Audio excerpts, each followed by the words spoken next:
অবশেষে আমিও কিনে ফেললাম WGP মিনি ইউপিএস। তো বন্ধুরা দেখতে পাচ্ছেন আমার হাতে রয়েছে WGP মিনি ইউপিএস রাউটার এবং অনু চালানোর জন্য।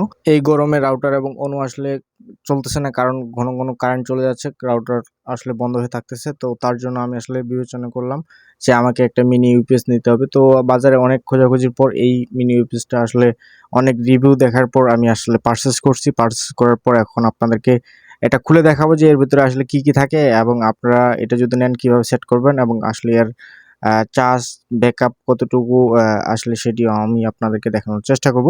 তো দেখতে পাচ্ছেন এটা খুলবেন, খোলার পরে আসলে এর ভিতরে তেমন কিছু একটা থাকে না।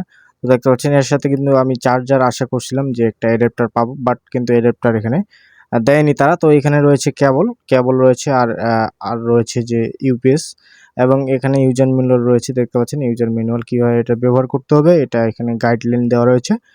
তো আমি এটা সাইডে রাখলাম। সাইডে রাখার পর এবার হচ্ছে আমরা ইউপিএসটা আসলে বের করতেছি। তো দেখেন প্যাকেটের এখানে কিন্তু অরিজিনাল লেখা থাকে, বাট আমি জানি না আসলে আমারটা অরিজিনাল নাকি ডুপ্লিকেট, কারণ আমি দোকানদারকে প্রশ্ন করিনি যে এটা আসলে অরিজিনাল নাকি ডুপ্লিকেট। যদিও আপনারা এটা নেওয়ার আগে অবশ্যই অরিজিনালটা দেখে নেবেন, কারণ এটা কিন্তু বাজারে আসলে কপি পাওয়া যাচ্ছে।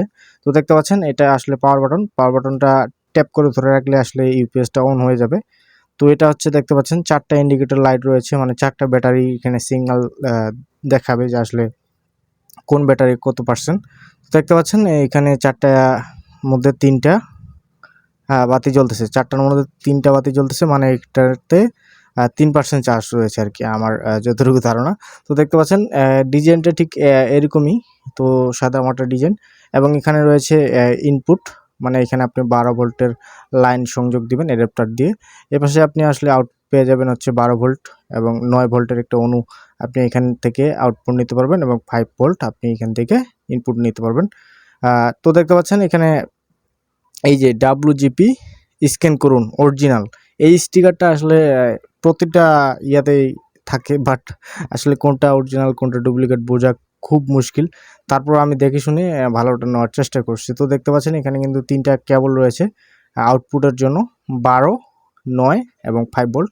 তো দেখতে পাচ্ছেন পাওয়ার বাটন 2বার আসলে ট্যাপ করলেই আসলে ইউপিএসটা অফ হয়ে যাবে। তো এই হচ্ছে মোটামুটি বিষয়। আর হচ্ছে এই যে কেবলটা তেমন একটা আহামরি বড় নয়, মোটামুটি চলে, এবং কোয়ালিটি বেস্ট ভালো বলা চলে। এবং এখানে রয়েছে 5 ভোল্টের আউটপুট দেওয়ার জন্য একটা 5 ভোল্ট এর কেবল। তো এখান থেকে দেখতে পাচ্ছেন 5 ভোল্ট আপনারা এখান থেকে আউটপুট নিতে পারবেন।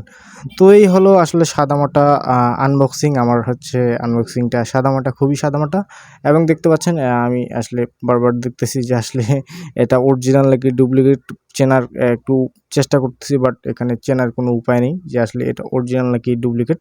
তো বন্ধুরা এই ছিল আজকের ভিডিও, এবং চার্জ ব্যাকআপ মোটামুটি 3 থেকে 4 ঘন্টার মতো চার্জ ব্যাকআপ দিচ্ছে। তো বন্ধুরা দেখতে পাচ্ছেন আমি কিন্তু আসলে ইউপিএসটা দিয়ে রাউটার এবং অনু চালাচ্ছি। তো বন্ধুরা এই ছিল আজকের ভিডিও। সো আশা করি ভিডিওটা আপনাদেরকে অনেক অনেক ভালো লাগবে, অ্যান্ড ভিডিওটি আপনাদেরকে অনেক অনেক উপকারে আসবে।